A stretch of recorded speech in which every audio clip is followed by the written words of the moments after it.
지난밤에 송구영리 예배를 드리고 또 이렇게 빠른 시간에 다시 만나 새해 첫날 첫 주일 예배로 다시 모여 영광을 돌리게 되었습니다. 지금껏 우리를 지키시고 보존하여 주신 하나님께서 금년에도 여전히 우리를 지키시고 동행하시고 은혜 주시기를 소원합니다. 그런 복된 삶을 살기 위해서 지난 밤에는 옛적 선한 길, 오늘 우리에게는 그 길이 예수 그리스도라고 말씀을 드렸는데 예수님을 믿고 예수님 안에 거하는 삶, 그래서 그 주님이 기뻐하시고 원하시는 길로 순종하여 가는 삶이 바로 옛적 길, 그 선한 길인데 그러한 삶은 우리에게 참된 평강을 주는 삶이라고 말씀을 드렸습니다. 그 말씀과 오늘 이 시간에 증거할 본문을 통하여 주시는 말씀은 동전의 양면과 같은 그런 말씀이 되겠습니다. 어젯밤에 들었던 말씀을 더 보완하고 한 걸음 더 나아간다, 그런 이해를 가지고 말씀을 들으시면 좋겠습니다. 오늘 본문은 여호와 하나님께서 신 광야에서 가나안 땅을 앞두고 있는 이스라엘 백성들에게 모세를 통하여 주시고 있는 말씀입니다. 이제 이스라엘 백성들이 들어가서 살게 될 가나안 땅은 오늘 본문 9절 말씀에 의하면 어떤 땅이라고 말씀하고 있어요? 젖과 꿀이 흐르는 땅이다, 이렇게 말씀하고 있습니다. 그러나 이 젖과 꿀이 흐르는 땅은 순종을 조건으로 젖과 꿀이 흐르는 땅이 되게 하시겠다, 이렇게 말씀하고 계십니다.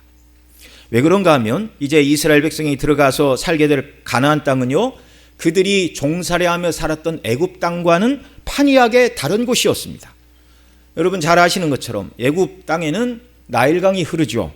그 나일강의 수원을 거슬러 올라가면 6,000km 넘어 아프리카, 그 중부에서 시작이 되어 이 강들, 그러니까 이 나일강의 원료는 빅토리아 나일이라 그렇게 말하는데요, 6,000km 밖에서 시작한 물과 강들이 모여 이렇게 쭉 나일강을 따라 지중해로 흘러 들어가게 되는 곳으로서 농사와 목축을 위해 물 걱정을 하지 않아도 되는, 물이 풍부하고 그 다음에 그 강물을 따라서 좋은 흙들이 이렇게 휩쓸려 내려와 그 나일 삼각주는 아주 비옥한 땅이에요. 애굽 땅 전체가 물이 풍부하고 비옥한 땅, 물 걱정이 없고 또 땅이 척박하여 곡식을 심어도 영양분이 없는 그런 땅이 아니었다, 그 말입니다. 그래서 애굽 땅에는요, 1년 내내 비 한 방울 내리지 않아도 수천 킬로 밖에서 시작된 그 물 근원들, 흔히 열대 지방에서 오후에 거의 매일같이 내리는 소나기를 우리는 이제 학교 다닐 때 배웠습니다. 그걸 스콜이라 부릅니다. 거의 매일 오후에 한두 시간씩 내리는 비, 이 물이 항상 매일같이 내리기 때문에 이 물이 멀리서부터 모이고 흘러서 지중해로 흘러 들어가는 그 강이 나일강이다, 그 말이죠. 그러니까 애굽 땅 자체는 비가 오지 않아도 1년 365일 비가 오지 않아도 먼 곳으로부터 흘러내린 그 빗물이 강을 이루어 풍성한 물이 넉넉하게 항상 흐르는 곳이 애굽 땅이었다는 말입니다. 이 사실을 오늘 본문 신명기 11장 10절에서는 뭐라고 그러죠? 같이 읽습니다. 10절. 내가 들어가 차지하려는 땅은 내가 나온 애굽 땅과 같지 아니하니 거기에서는 너희가 파종한 후에 발로 물대기를 채소밭에 댐과 같이 하였거니와. 자, 너희가 들어갈 땅은 애굽 땅과 같지 아니하니 거기서는, 이렇게 말하고 있죠. 애굽 땅을 말하는 겁니다. 너희가 살던 애굽 땅에서는 너희가 파종한 후에 발로 물대기를 채소밭에 물댐과 같이 하였거니와. 여러분, 채소밭은 집 가까운 데 있잖아요. 텃밭이라고 그러죠. 집에 있는 물을 들고 이렇게 가서 이렇게 주전자로 이렇게 주면 돼요.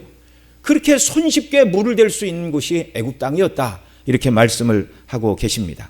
그러나 이스라엘이 들어가서 살게 될 가나안 땅은 달랐어요. 비가 오기는 옵니다. 그런데 산과 골짜기가 있어서 빗물이 급격하게 그 계곡을 따라 흘러내려가, 그래서 비를 흡수하는 땅이다, 이렇게 말하죠. 11절입니다. 같이 읽습니다. 너희가 건너가서 차지할 땅은 산과 골짜기가 있어서 하늘에서 내리는 비를 흡수하는 땅이요. 바로 이 말씀입니다. 열대 지역이 아니라서 매일 내리는 비인 스콜도 없습니다. 간혹 내리는 비는 깊은 산과 가파른 골짜기를 따라 금방 물이 쏟아져 내려가요. 요단강으로. 그러면 골짜기로 흘러내린 물들이 요단강으로 흘러가면 그 강물을 이용해서 농사를 지으면 되겠지, 이런 생각을 할 수도 있겠죠. 그러나 가나안 땅의 이 지리적인 특성은 강물을 이용하여 농사 짓기도 불가능한 땅이었습니다. 여러분 잘 아시는 것처럼 가나안 땅, 이스라엘 땅 북에서 남으로 흐르는 강이 있어요. 요단강이죠. 지도를 좀 보여주십시오. 예, 이게 이스라엘 땅이에요. 여러분 보시기에 오른편에 있는 지도 오른쪽에 파란색이 지중해입니다.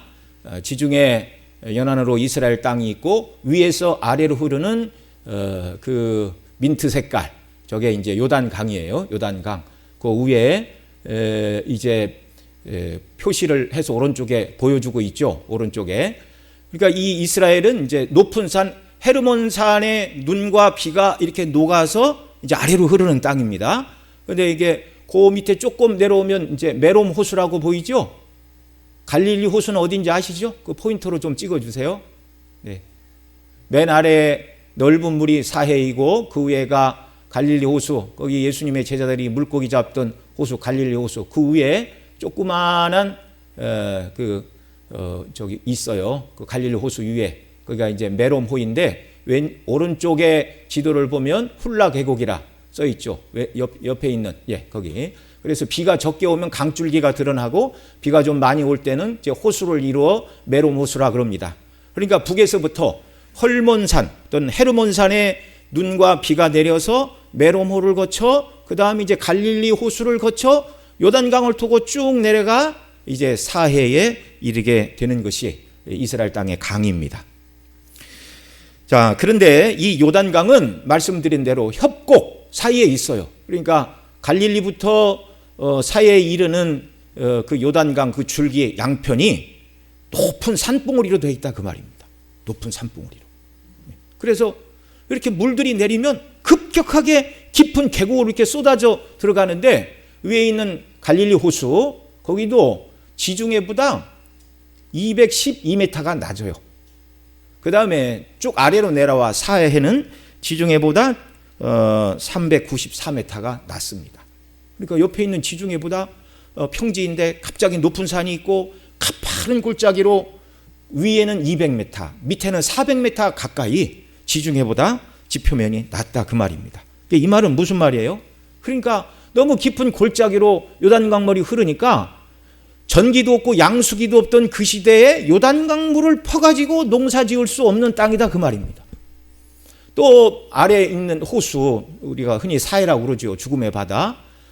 소금물의 농도가 보통 바다보다 6배나 짭니다. 물고기 한 마리도 못 사는 그런 호수예요. 농사 짓기 너무너무 불편한 땅이에요.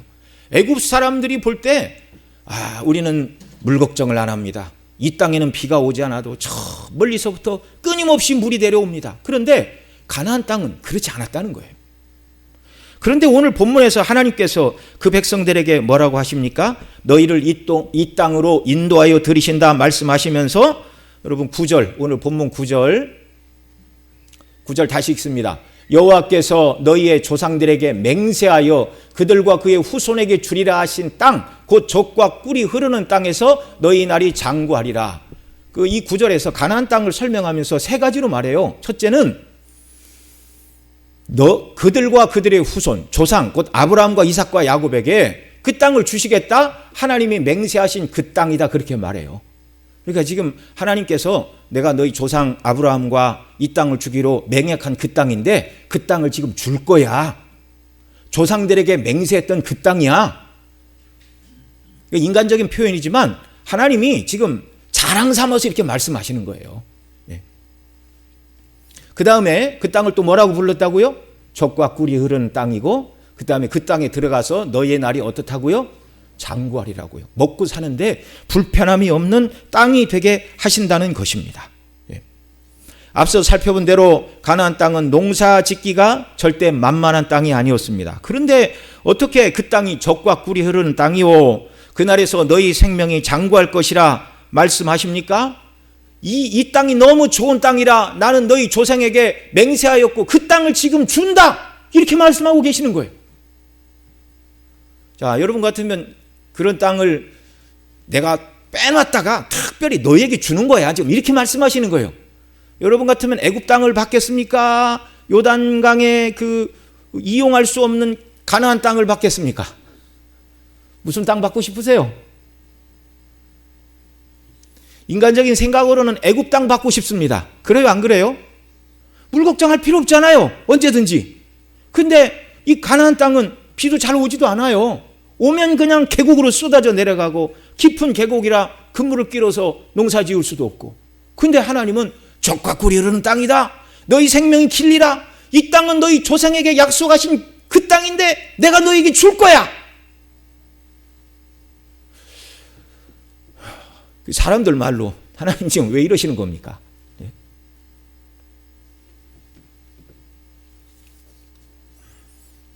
하나님 이렇게 말씀하시는 이유가 있습니다. 오늘 본문에 다 드러나 있죠. 12절 그리고 14절 15절의 약속의 말씀 때문입니다. 12절 같이 읽습니다. 내 하나님 여호와께서 돌봐주시는 땅이라 연초부터 연말까지 내 하나님 여호와의 눈이 항상 그 위에 있느니라. 아멘. 왜 그 땅을 하나님이 약속의 땅이요 젖과 꿀이 흐르는 땅이요 너희 생명이 그 땅에서 장구하리라. 그 땅을 내가 빼놓았다가 너희에게 주는 거야. 이렇게 말씀하시는 이유가 뭐예요? 하나님이 함께 하시는 땅, 여호와 하나님의 눈이 연초부터 연말까지 항상 그 땅을 살피사 그 백성에게 필요한 은혜를 부어주실 것이기 때문에 환경은 열악해도 하나님이 함께 하시고 그 눈이 함께 하시니 그 땅이 젖과 꿀이 흐르는 가난 복지인 줄 믿으시기 바랍니다. 14절 15절에서는 어떻게 설명을 하죠? 같이 읽습니다. 여호와께서 너희 땅에 이른 비 늦은 비를 적당한 때에 내리시리니 너희가 곡식과 포도주와 기름을 얻을 것이요 또 가축을 위하여 들에 풀이 나게 하시리니 내가 먹고 배부를 것이라. 아멘. 여러분 가나안 땅은 사시사철 흐르는 나일강 같은 큰 강도 없습니다. 말씀드린 대로 작은 강 요단강이 있기는 하나 깊은 골짜기에 있어서 그물을 끌어 농사 지을 수도 없어요. 목축을 할 수도 없는 여건이 나쁜 땅입니다. 그러나 하나님께서 그 땅을 젖과 꿀이 흐르는 땅이요 너희가 그 땅에서 생명이 장구하고 너희 조상들에게 약속했던 그 땅이라고 이렇게 자랑 삼아 말씀하시는 이유는 우리가 읽은 대로 여호와의 눈이 항상 연초부터 연말까지 그 백성과 그 땅을 살피시기 때문에 그렇습니다. 그래서 이른 비와 늦은 비, 여기 이른 비는 뭐예요? 곡식 뿌릴 때 필요한 비가 이른 비고 늦은 비는 곡식을 거둘 때 내리는 비입니다. 그러니까 너희가 농사 지을 때 필요한 비를 하늘로부터 부어주시는 그 땅이다. 여러분 하나님이 함께 하시면 항상 물이 넉넉히 흐르는 나일강이 없어도 전혀 상관이 없는 줄 믿으시기 바랍니다. 왜요? 지금 이 말씀을 이 백성들이 어디에서 듣고 있어요? 광야에서 듣고 있어요. 광야 40년을 지나고 가나안 땅을 목전에 두고 있는 때 이 말씀을 주셨는데 이 말씀을 하셔도 그 백성들이 두려워하거나 염려하지 않아요. 왜 그래요? 광야 이미 40년 동안 물이 없어 농사 지을 수 없는 그 땅에서 그들이 먹을 것이 없어서 굶어 죽지 않았습니다. 하나님이 40년 동안 안식일 전날에는 2배 거두러 하시고 하늘을 열어 양식인 만나를 부어주셨고 먹을 물이 없다고 말할 때 반석을 쳐 생수를 그들에게 주심으로 40년을 물이 없는 그 땅에서 생명이 없는 광야에서 하나님이 그들을 지키시고 보존하여 주셨습니다. 그리고 그 하나님이 약속하십니다. 너희를 가나안 땅에 들어가게 할 거야. 너희를 항상 지켜보는 여호와의 눈, 내가 너희와 함께 있어 연초부터 연말까지. 개역 한글에는 새초부터 새말까지 그렇게 되어 있는데요. 연초부터 연말까지 나 여호와의 눈이 너희를 항상 살피고 너희 땅을 살펴서 곡식을 뿌릴 때 필요한 이른 비, 곡식을 거둘 때 필요한 늦은 비를 부어 줌으로 말미암아 그 땅이 젖과 꿀이 흐르는 땅이 되게 하겠다.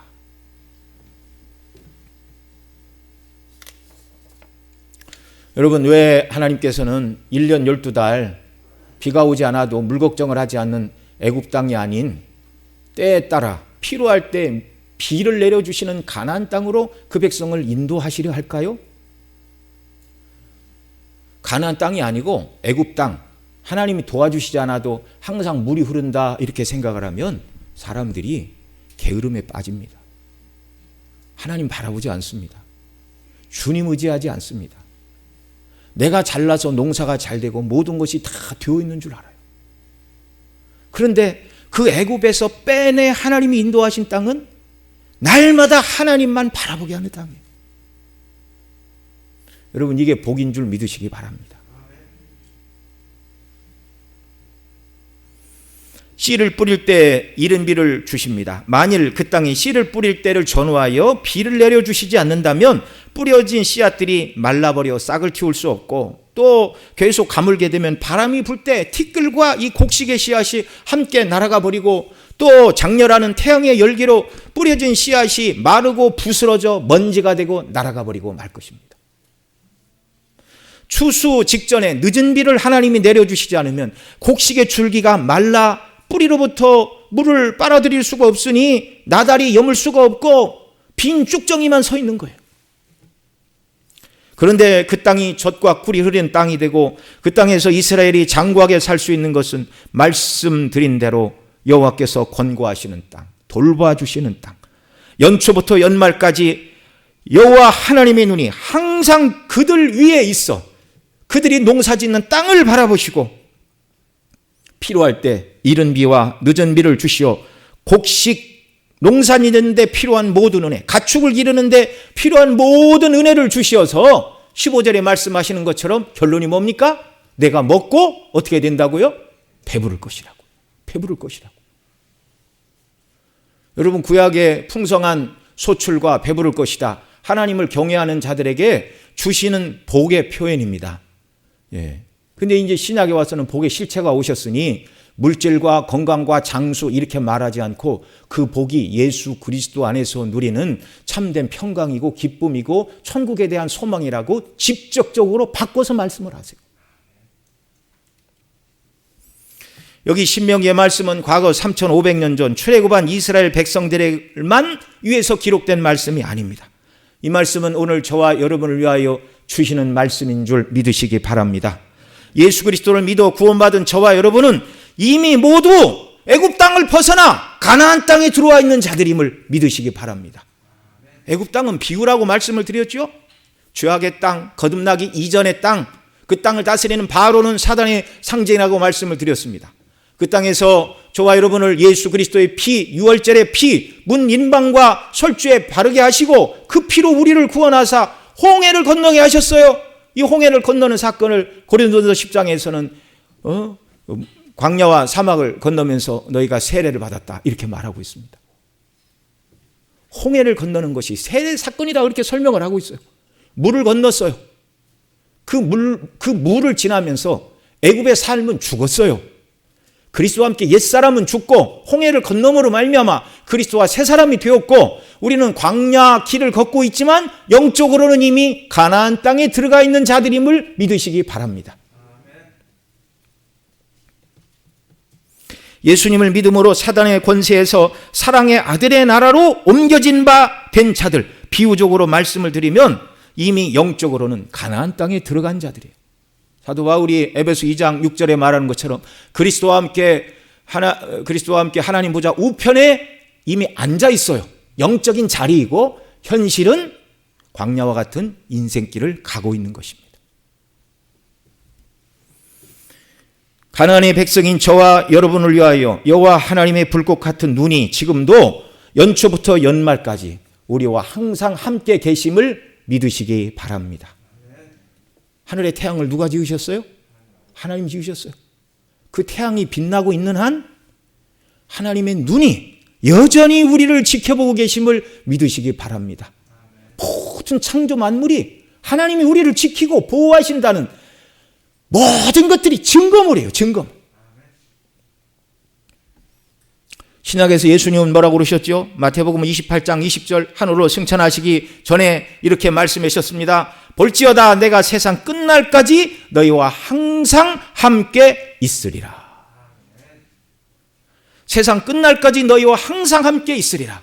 이 말이 신명기에 기록되고 있는 연초부터 연말까지 여호와의 눈이 우리와 함께 있다라는 말씀의 설명입니다. 주님은 오늘도 우리와 항상 함께 계셔서 이른 비와 늦은 비를 주시는 줄 믿으시기 바랍니다. 구약의 백성들에게 때를 따라 늦은 비와 이른 비를 주셨다면 오늘 우리에게 주시는 이른 비와 늦은 비는 무엇일까요? 히브리서 4장 16절 같이 읽습니다. 그러므로 우리는 긍휼하심을 받고 때를 따라 돕는 은혜를 얻기 위하여 은혜의 보좌 앞에 담대히 나아갈 것이니라. 아멘.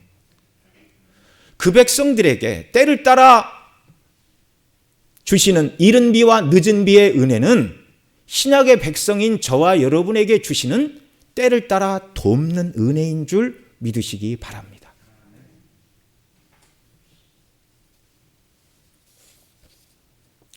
연초부터 연말까지 여호와의 눈이 그들 위에 있었다. 오늘 우리에게 있었다. 우리와 항상 함께 하시겠다 말씀하신 그 눈. 어떤 눈이죠?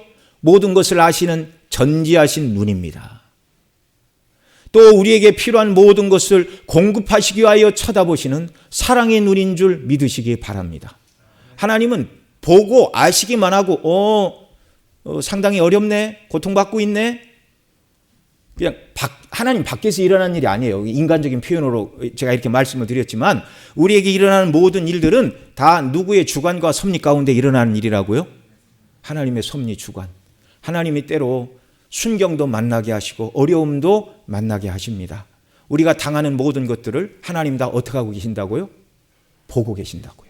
전지하신 눈으로 보고 계시고 왜 또 보고 계신다고요? 하나님의 도우심과 은혜를 구하는 자들에게 구약 백성들에게는 이른 비와 늦은 비를 주시기 위하여 보고 계신 것처럼 저와 여러분이 죽게 나가 도우심을 간구할 때 때를 따라 돕는 은혜를 주시기 위하여 지금도 사랑의 눈으로 저와 여러분을 보고 계시는 줄 믿으시기 바랍니다. 그러니 주 앞에 나가야죠. 구해야죠.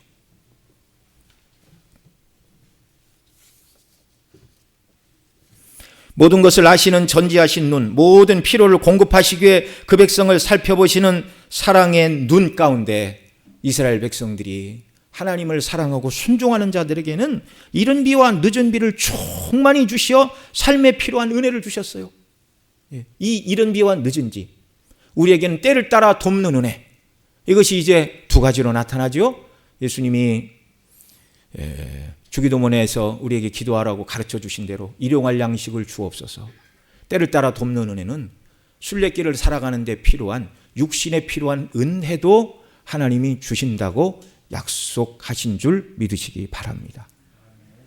우리가 몸을 입고 이 땅을 살아가기 때문에 몸에 필요한 모든 것을 하나님이 공급해 주세요. 믿으시기 바랍니다. 공중나는 새도 먹이시는 주님이 사랑하는 자녀들의 삶에 필요한 일용할 양식을 지금까지 먹이고 입히신 것처럼 금년 한 해도 앞으로도 우리에게 일용할 양식을 넉넉히 공급해 주시는 줄 믿으시기 바랍니다. 그런데 인간의 욕망은요, 오늘의 양식, 일용할 양식이 아니라 1년치 양식을 한 번에 받고 싶고 10년치 양식을 한 번에 평생의 양식, 아니 자녀 손주 때까지 한꺼번에 쓸 양식을 하나님 지금 한 번에 부어주시면 좋겠습니다. 이건 욕심이에요. 하나님을 믿지 않는 거고 욕심입니다. 근데 하나님 왜 안 주신다고요? 한꺼번에 다 부어주시면 어떻게 한다고요? 하나님 안 찾는다고요.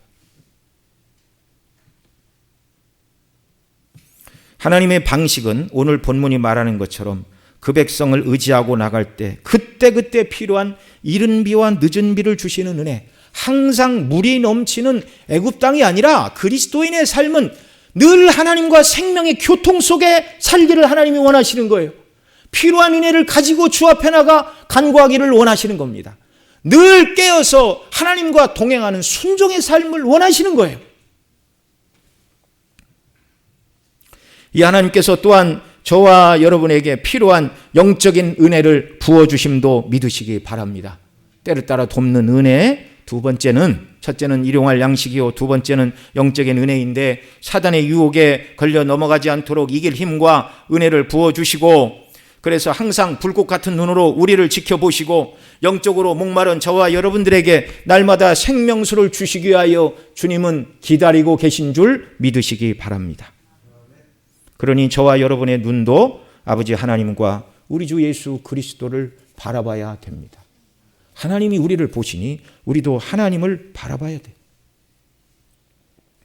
우리가 하나님을 바라보는 그런 행동들은 무엇입니까? 그것은 오늘 본문에 기록된 13절 말씀입니다. 같이 읽습니다. 13절. 내가 오늘 너희에게 명하는 내 명령을 너희가 만일 청종하고 너희 하나님 여호와를 사랑하며 마음을 다하고 뜻을 다하여 섬기면, 이게 우리가 하나님을 바라보는 거예요. 하나님께 우리 시선을 고정시키는 겁니다. 신약의 용어로 바꾸면 때를 따라 돕는 은혜를 얻기 위하여 하나님 앞에 나아가는 행동이 바로 하나님 말씀에 청종하고 여호와 하나님을 사랑하고 마음을 다해 섬기는 것, 이것이 주 앞에 나가는 우리의 방식인 줄 믿으시기 바랍니다. 앞서 이 족과 꿀이 흐르는 이 땅이 조건적이라고 말씀을 드렸죠. 바로 이 조건이 충족할 때, 씨를 뿌릴 때 이른 비, 곡식을 거둘 때 늦은 비를 부어 주십니다. 그러나 그렇게 하지 않고 오늘 본문 뒤에 있는 16절, 17절 또 같이 읽습니다. 시작. 너희는 스스로 삼가라. 두렵건대 마음이 미혹하여 돌이켜 다른 신을 섬기며 그것에게 절함으로 여호와께서 너희에게 진노하사 하늘을 닫아 비를 내리지 아니하여 땅이 소산을 내지 않게 하심으로 너희가 여호와께서 주신 아름다운 땅에서 속히 멸망할까 하노라. 경고의 말씀이 주어져 있습니다.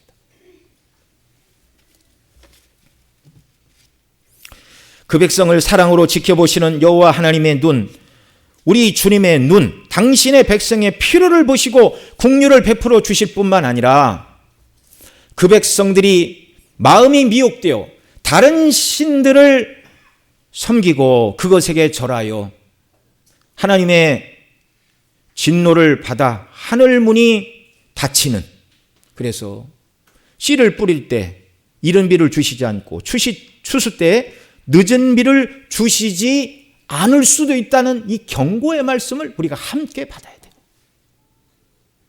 연초부터 연말까지 여호와의 눈이 항상 그 백성을 향하여 있다는 말은 깨어있고 하나님을 사랑하고 순종하는 백성들에게는 때를 따라 필요한 은혜, 이른 비와 늦은 비를 항상 주신다는 약속의 말씀일 뿐만 아니라 반대로 그 마음이 미혹되어 하나님을 떠나 다른 신을 섬기고 우상에게 절하는 자들에게도 여호와의 눈은 어떻다고요? 연초부터 연말까지 항상 보고 계신다고요.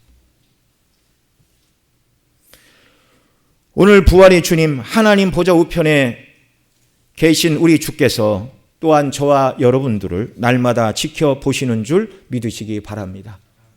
오늘 본문 신명기에서는 연초부터 연말까지 여호와의 눈이 항상 그 위에 있다 이렇게 말씀하셨는데요. 그런데 신약 성경에 보면 주님이 불꽃 같은 눈으로 우리를 보신다 이렇게 말하고 있어요.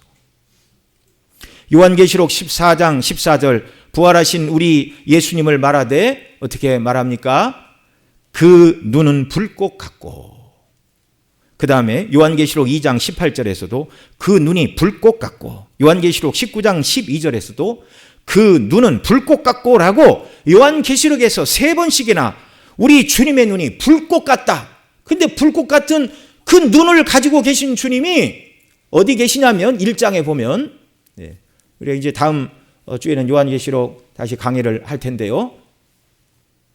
7 촛대 사이에 계세요. 7 촛대는 7 교회라 그렇게 말씀하고 계시잖아요. 그러니까 그 불꽃 같은 눈으로 7 촛대 곧 7 교회, 지상의 모든 교회의 성도들인 저와 여러분 사이를 지금 불꽃 같은 눈으로 주님이 살피시고 우리와 함께 계시다는 말씀입니다.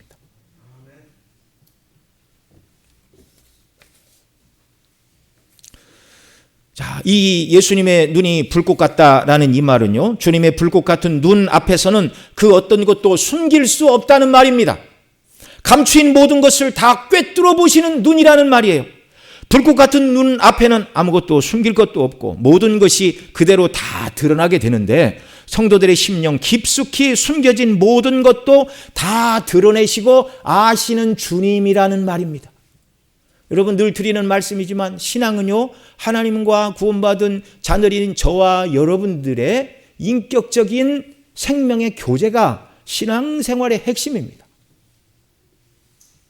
하나님은 일주일에 한 번 와서 예배 드리고 헌금 드리고 그걸로 만족하시는 분이 아니라 항상 우리의 삶 속에서 생각 속에서 하나님을 의식하고 하나님을 경외함으로 하나님의 뜻을 따라 주님 모시고 살아가는 자녀가 되기를 원하신다는 말입니다. 여러분 불꽃 같은 눈으로 우리를 지켜보시는 주님의 눈앞에서 오늘 본문 신명기 11장 13절에 말하는 것처럼 내가 오늘 너희에게 명하는 이 명령을 만일 너희가 청종하고 너희 하나님 여호와를 사랑하여 마음을 다하고 뜻을 다하여 섬기면 우리 삶에 필요한 영육간의 은혜, 때를 따라 돕는 은혜를 주시기 위하여 여전히 주님이 우리를 살피고 계신다는 말이고요.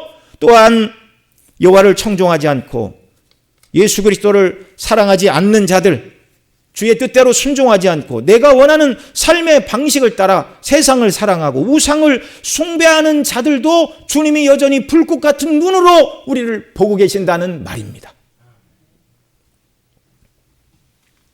그래서 구원받은 자녀들인 저와 여러분이 예수님보다 세상을 더 사랑하면 구약 백성들에게는 이른 비와 늦은 비를 주시지 않는다, 그렇게 경고하고 있어요.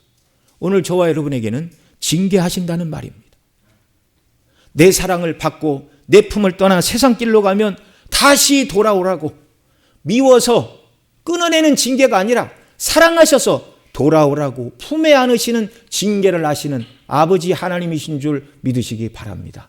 이미 예수님 믿은 자들은요, 은혜의 영역 아래 있는 자들이에요.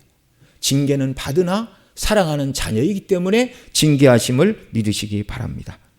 저와 여러분은 징계를 당하여 하나님께서 우리에게 주시는 이른 비와 늦은 비, 곧 영육간에 필요한 때를 따라 돕는 은혜를 누리지 못하면 어떡한가 두려워서 하나님 앞에서 잘못된 삶을 살면 안 되겠다, 그런 소극적인 방식 때문에 주 앞에 살기를 그런 원하는 사람이 되어서는 안 되고요.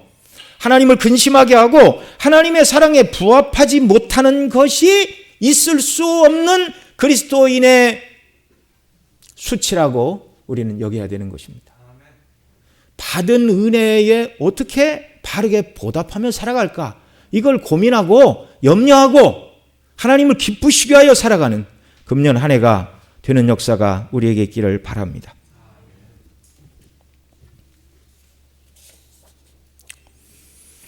나를 사랑하사 나를 위해 대속의 십자가를 지시고 나를 구원하신 그 주님, 그 주님을 사랑함으로 살아가는 나의 삶을 주님이 나를 여전히 지켜보신다. 이게 신전의식이죠. 종교개혁자들은 이것을 코람데오, 하나님 앞에서 이렇게 표현했어요. 불꽃 같은 눈으로 모든 것을 살펴보시는 주 앞에서 그 주님을 사랑하고 그 뜻대로 순종하며 살아가기를 원했던 것이 종교개혁자들의 마음이었습니다. 오늘 이 마음이 새해를 살아가는 저와 여러분의 모든 마음이 되기를 간절히 원합니다. 우리는 새해 더욱 우리 주 예수 그리스도를 아는 일에 힘을 내야 하겠습니다. 새해가 되어도 저와 여러분이 더 힘써야 할 것은 예수 그리스도의 십자가의 대속의 은혜와 사랑을 더 알아가는 것입니다. 어젯밤에는 옛적 길, 곧 선한 길, 그 길이요 진리요 생명이신 예수 그리스도라고 말씀을 드렸는데요, 그 예수님을 저와 여러분이 더 알아가는 일에 힘을 써야 됩니다. 이미 베풀어 주신 구원의 은혜를 충만히 깨닫고 누릴 때 저와 여러분이 세상 것에 마음을 빼앗기지 않게 되고 세상 것이 조금 부족하다 하여도 낙심하지 않게 되고 욕심을 버리고 주님의 인도를 따라 순종하며 살아가게 되는 줄 믿으시기 바랍니다. 바울 사도는 에베소 3장 18절로 19절에서 이렇게 말씀했습니다. 같이 읽습니다. 능히 모든 성도와 함께 지식에 넘치는 그리스도의 사랑을 알고 그 너비와 길이와 높이와 깊이가 어떠함을 깨달아 하나님의 모든 충만하신 것으로 너희에게 충만하게 하시기를 구하노라. 아멘. 지식에 넘치는 그리스도의 사랑이다, 이렇게 말하고 있어요. 그러니까 일평생 사람의 머리와 지식으로 그리스도의 사랑을 다 이해하려고 해도 다 따라잡을 수 없는 지식에 넘치는 그리스도의 사랑이라는 말입니다. 그래서 우리는 일평생 우리에게 베풀어 주신 그 지식에 넘치는 그리스도의 사랑의 너비와 길이와 높이와 깊이가 어떠함을 일평생 깨달아 가야 돼요. 그것을 깨달은 만큼 주님을 사랑하게 되고, 그것을 깨달은 만큼 세상을 미워하게 되고, 그것을 깨달은 만큼 항상 때를 따라 돕는 은혜를 얻기 위하여 주 앞에 더 나가게 되는 줄 믿으시기 바랍니다. 욥은 전능하신 하나님의 섭리와 사랑에 대해서 욥기 11장 8절로 9절에서 이렇게 말했어요. 같이 읽습니다. 하늘보다 높으시니 내가 무엇을 하겠으며 수월보다 깊으시니 내가 어찌 알겠느냐. 그의 크심은 땅보다 길고 바다보다 넓으니라. 여기 욥이 하나님의 사랑과 섭리를 높고 깊고 넓고 그 다음에 크다 이렇게 말하고 있죠. 사도 바울은 지식에 넘치는 그리스도의 사랑을 알아 그 사랑의 너비와 길이와 높이와 깊이가 어떠함을 깨달아 알아야 된다. 구약의 욥도 알았어요. 하나님의 그 넓고 깊은 섭리와 사랑은 측량할 길이 없다는 것. 주석가 매튜 헨리는 지식에 넘치는 그리스도의 사랑에 대해서 이렇게 말합니다. 그 사랑의 넓이는 그 사랑이 모든 세대와 사회와 여러 계층의 사람들에게 미치는 사랑이다. 그러니까 이 그리스도의 사랑은 지구 전체를 다 덮는 사랑이라는 거예요. 그 지구 정말 미개한 어느 지역이라도 하나님이 선교사를 보내실 때는 거기에 하나님의 택한 백성이 있고 복음을 듣고 구원받아야 될 자가 있기 때문에 하나님의 사랑은 온 지구를 다 감싸고 있다 그 말입니다. 그리고 그 사랑의 길이에 대해서 또 이렇게 말해요. 매튜 헨리가 그 사랑이 영원부터 영원까지 계속되는 사랑이다. 영원부터 영원까지 계속되는 사랑. 저와 여러분을 한 번 사랑하신 이 사랑은 중도에 끝나는 사랑이 아닙니다. 이 땅에서 우리가 조금 불순종하면 하나님의 사랑이 그치고 우리 구원을 취소하고 지옥 보내시고 그런 게 아니에요. 이 하나님의 영원한 사랑은 천국에서 영원 무궁토록 우리에게 계속 부어지는 사랑인 줄 믿으시기 바랍니다. 행복하시죠? 저도 그래서 행복해요. 주님의 사랑이 너무나 놀라워요. 그 사랑의 깊이는 그 사랑이 죄와 비참의 수렁에 빠진 사람들을 구원하고 자유케 하기 위하여 가장 낮은 곳까지 미친 사랑이다. 매튜 헨리는 이렇게 설명했어요. 죄의 비참함과 그 죄로 인한 형벌의 진노에 빠져 있는 자들을 구원하시기 위하여 하나님의 아들께서 낮고 천한 사람의 몸을 입고 죄악된 이 땅에 내려오셔서 우리가 하나님 앞에 지켜야 될 모든 율법을 예수님이 다 지키셨고 우리가 받아야 될 영원한 지옥의 형벌을 예수님이 십자가 위에서 다 담당해 주신 참으로 높은 분이 낮은 곳까지 내려와 깊고 깊은 사랑의 은혜를 우리에게 베풀어 주셨어요. 그 사랑의 높이는 이렇게 설명합니다. 그 사랑이 우리를 하늘나라의 복과 영광에까지 이끌어주며 그것을 얻게 해주는 사랑이다. 가장 낮은 자리 지옥 형벌에 떨어져야 될 저와 여러분을 사랑하신 그 깊은 사랑으로 우리를 하늘의 영광의 복락까지 높여주시는 이 사랑. 여러분 이 사랑을 누가 받았습니까? 누가 받았습니까? 여기 1인칭으로 대답하십시오. 누가 받았습니까? 내가 받았습니다. 내가 받았습니다. 이 모든 은혜와 사랑을 예수님 믿는 자들에게 어느 누구도 차별하지 않고 다 베풀어 주셨어요. 믿음이 신실한가? 얼마나 충성된가? 얼마나 하나님을 사랑하는가? 그것이 구원의 조건이 아니었어요. 일방적으로 베풀어진 사랑입니다. 그러니 이제 우리가 주님을 사랑하고 항상 우리를 지켜보시는 하나님 앞에서 구약 백성들에게는 말씀에 순종하고 마음을 다하여 하나님을 섬기면 이른 비와 늦은 비를 주어 적과 꿀이 흐르는 땅에 살게 하시겠다. 오늘 저와 여러분에게는 날마다 이 사랑에 감동하여 하나님을 사랑하고 그리스도 안에서 거하며 그 사랑이 얼마나 큰가를 계속 깨달아가고 그 사랑에 반응하여 살아가고 주님께 날마다 나아갈 때 때를 따라 돕는 은혜를 날마다 부어주시는 줄 여러분 믿으시기 바랍니다. 이런 은혜를 우리에게 약속하고 계세요. 때로 인간적인 생각으로는 주님, 내가 주님 사랑하는 거 아시죠? 그런데 왜 내 아픈 이 고통과 쓰라린 상처는 빨리 낫지 않습니까? 왜 이 어려움은 쉽게 사라지지 않나요? 라고 그런 의문이 들 때가 있어요. 그러나 여러분, 주의 뜻대로 순종하며 살아갈 때 주를 위한 고난이 찾아오면 나를 더욱 예수님 닮게 하시고 주님 바라보게 하시고 어려운 중에도 순종하여 하늘의 상급을 쌓게 하시려고 나를 충성된 주의 용사로 여기시어 고난도 어려움도 주시는 줄 믿으시기 바랍니다. 평상시 주님을 더 의지했다면 고난과 어려움이 오면 어떻게 해야 돼요? 주님을 찾지 말아야 되는 것이 아니라 주께 더 가까이 가야 됩니다. 그러라고 고난도 주시는 거예요. 나를 그리스도의 군사로 대접해 주신다는 것을 알고 더 주님께 가까이 가고 충성을 다하는 복된 삶이 우리에게 있기를 원합니다.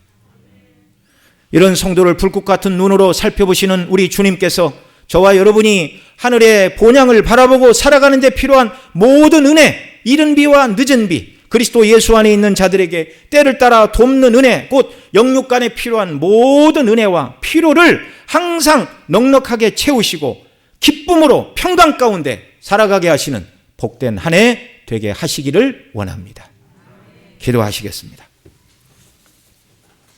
우리 통성으로 함께 기도합니다. 하나님 아버지, 이른 비와 늦은 비를 주시기 위하여 항상 살펴보시는 주의 눈 앞에서 제가 살게 하여 주옵소서.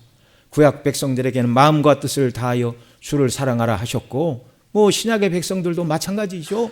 그리스도의 그 놀라운 대속의 은혜와 사랑을 더 깊이 깨닫고 우리를 뜨겁게 사랑하시고 아들을 내어주신 그 하나님의 사랑을 알고 저도 주님을 사랑하며 살게 해주세요.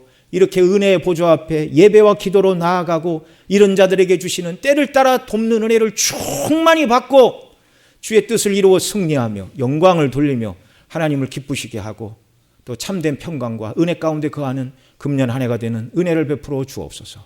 우리 통성으로 함께 간절히 기도드리겠습니다. 사랑하시는 아버지 하나님, 고맙고 감사합니다. 이 시간도 저희들 주의 존전에 나와 경배하며 주의 말씀을 듣도록 은혜를 주시니 감사합니다. 하나님 아버지, 애굽 땅에 비하면 가나안 땅은 그렇게 아무 때나 물이 흐르는 땅도 아니고 또 하늘에서 비가 내리지 않으면 농사 지을 수 없는 그런 땅입니다. 그런데 하나님은 그 땅이 젖과 꿀이 흐르는 가나안 복지, 그 땅에서 너희가 생명이 장구하고 또 너희 조상에게 약속했던 그 좋은 땅을 주시겠다 말씀하신 이유는 여호와의 눈이 항상 그들과 함께 있어 필요한 모든 은혜를 공급해 주시기 때문이라 말씀해 주셨습니다. 그러나 이 말씀은 한편 경고를 담고 있습니다. 하나님을 사랑하고 그 뜻대로 순종하면 이른 비와 늦은 비를 주시지만 하나님을 사랑하지 않고 우상을 사랑하면 비를 닫고 너희가 멸망할 수도 있다 경고를 주셨는데, 주여, 오늘 영적으로 가나안 땅에 거하는 저희들 더욱더 예수 그리스도를 의지하고 바라보게 하여 주옵소서. 그리스도를 통하여 우리에게 베풀어 주신 구원의 은혜와 영광으로 우리의 심령을 충만케 하여 주시옵소서. 지식에 넘치는 그리스도의 그 사랑의 넓이와 길이와 높이와 깊이가 어떠함을 일평생 배우고 깨달아 알게 하여 주시기를 원하옵고, 이 사랑을 가지고 주 앞에 저희들이 날마다 나아감으로 말미암아 우리를 사랑하시는 그 큰 사랑과 은혜 가운데 정말 하나님을 사랑하고 말씀대로 순종하는 자들이 되어서 때를 따라 돕는 은혜를 날마다 누리며 살아가는 순례길이 되게 하여 주시기를 원하옵고, 이 삶을 평강 가운데 살아가다가 주 앞에 서는 주의 자녀들 모두가 되도록 은혜 위에 은혜를 베풀어 주시옵소서. 존귀하신 우리 구주 예수님의 이름으로 기도드리옵나이다. 아멘.